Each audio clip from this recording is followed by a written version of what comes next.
অনেকের মাঝে এই জুলাইয়ের ক্রেডিট নিয়ে একটা অসুস্থ প্রতিযোগিতা আমরা লক্ষ্য করছি। জুলাই নিছক একটি রাজনৈতিক পরিবর্তনের জন্য হয়নি। জুলাই নিছক কাউকে ক্ষমতায় নেওয়া অথবা কারো ক্ষমতার চেয়ার পরিবর্তনের জন্য হয়নি। এই জুলাইকে যারা ক্রেডিট দাবি করে, জুলাইয়ের ইতিহাসকে যারা বিকৃত করতে চায়, তাদের জন্য স্পষ্ট মেসেজ হচ্ছে এই জুলাই স্মৃতির মধ্য দিয়ে যে স্মৃতিগুলো, যে ইতিহাস বিনির্মাণ হবে, সেটা আগামী দিনে সত্য প্রকাশ করবে এবং অদূর ভবিষ্যতেও কেউ চাইলেও যেন জুলাইয়ের ইতিহাসকে বিকৃত করতে না পারে, এজন্য আমাদের এই উদ্যোগ। জুলাইয়ের সে স্মৃতিগুলো নিঃসন্দেহে এখানে আপনারা যারা উপস্থিত আছেন সকলে সেটা চাক্ষুষ প্রমাণ। সকলে জুলাইয়ের এক একজন দলিল। সে সময়গুলো আমাদের জন্য কতটা বিভীষিকাময় ছিল, কতটা কষ্টের ছিল। সারা দেশ থেকে একের পর এক বিভিন্ন শাহাদাতের ঘটনাগুলো আমাদের কাছে আসতো, শাহাদাতের মেসেজগুলো আসতো। আমাদের ভাইয়েরা আহত অবস্থায়, গুলিবিদ্ধ অবস্থায় হাসপাতালে গিয়েছেন, সেখানেও আমাদের ভাইদেরকে গ্রেপ্তার করা হয়েছে।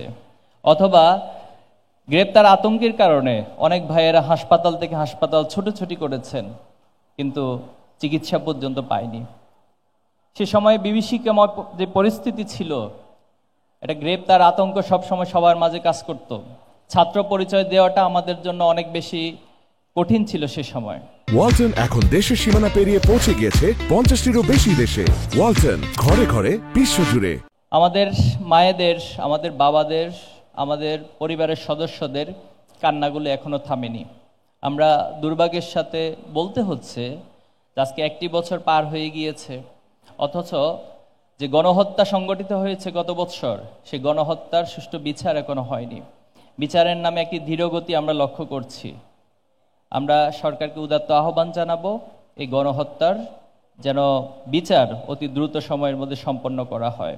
জুলাই নিয়ে আমাদের অনেক প্রত্যাশা রয়েছে, অনেক প্রাপ্তির হিসাব নিকাশ রয়েছে, কিন্তু জুলাইয়ের স্পিরিটকে ধারণ করে একটি রাষ্ট্র যেভাবে বিনির্মিত হওয়ার কথা ছিল, গত 1 বছরে তার দৃশ্যমান কোনো উন্নতি আমরা দেখিনি।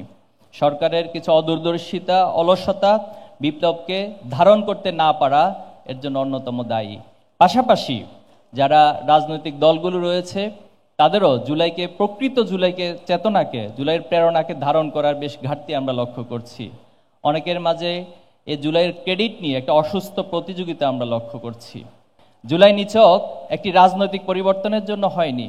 জুলাই নিছক কাউকে ক্ষমতায় নেওয়া অথবা কারো ক্ষমতার চেয়ার পরিবর্তনের জন্য হয়নি। জুলাইয়ের যে জীবন দিয়েছে আমাদের ভাইয়েরা, যারা শহীদ হয়েছে, তাদের মূল আশা ছিল এই সমাজে চূড়ান্তভাবে বৈষম্যের অবসান ঘটবে, এই সমাজ থেকে অন্যায় অবিচার চূড়ান্তভাবে বিলোপ হবে এবং এই সমাজ এমন একটি নয়া স্বরূপে প্রতিষ্ঠিত হবে যার মধ্য দিয়ে অদূর ভবিষ্যতে কেউ ফ্যাসিস্ট হতে চাইলেও সেই সুযোগ তার জন্য থাকবে না। আমরা এমন একটা বাংলাদেশ, এমন একটা সমাজ বিনির্মাণ করতে চাই। আমরা আজকের এই আয়োজনের মধ্য দিয়ে সবাইকে এই মেসেজ দিতে চাই যে জুলাই আমাদের স্মৃতিতে ধারণ থাকবে এবং লেখকের কলমের মধ্য দিয়ে যে দলিল প্রতিষ্ঠিত হবে, আশা করি সেই দলিলের মধ্য দিয়ে সত্য প্রতিষ্ঠিত হবে এবং জুলাই প্রজন্ম থেকে প্রজন্ম ধারাবাহিকভাবে চলতে থাকবে। বিগত সময়ে আমরা দেখেছি আমাদেরকে ডিহিউম্যানাইজ করা হয়েছে, মানবতা আমাদের জন্য প্রযোজ্য ছিল না। বুয়েটের মতো শিক্ষা প্রতিষ্ঠানে এখানে আমাদের সম্মানিত শিক্ষক আছেন, আবরার ফাহাদ, সে নামাজ পড়তো, সে সত্য কথা বলতো, সে দেশের পক্ষে বলতো, সে আধিপত্যবাদের বিরুদ্ধে বলতো, এজন্য তাকে শিবির বলে পিটিয়ে পিটিয়ে হত্যা করা হয়েছিল। কতটা নির্মম ছিল প্রত্যেকটা ক্যাম্পাস এবং প্রত্যেকটা সারা দেশের আনাচে কানাচে ছাত্র শিবির মানেই এটি মহা অপরাধ হিসেবে তারা বিবেচিত, তারা বয়ান দাঁড় করিয়েছিল। কিন্তু ইসলামী ছাত্র শিবির তার এই অগ্রযাত্রাকে কখনো থামিয়ে দেয়নি এবং সকল বাধা প্রতিবন্ধকতা সব কিছুকে মোকাবেলা করে ছাত্র শিবির তার অগ্রযাত্রার যে কর্মসূচি সেটা অব্যাহত রেখেছে আলহামদুলিল্লাহ, এবং অদূর ভবিষ্যতে আমরা সেটা অব্যাহত রাখবো। যারা আমাদেরকে নিয়ে নানা ষড়যন্ত্রে লিপ্ত রয়েছে, আমরা তাদেরকে সবিনয় অনুরোধ করতে চাই, আমরা কাউকে শত্রু মনে করি না, আমরা সবাইকে এই দেশকে সহযাত্রী হিসেবে গড়ে তুলতে চাই। কিন্তু কেউ যদি নিজ উদ্যোগে আমাদেরকে শত্রু মনে করে, আমাদের বিরুদ্ধে ষড়যন্ত্র করে, তাদের প্রতি অনুরোধ থাকবে আপনারা অতীত থেকে শিক্ষা নেবেন।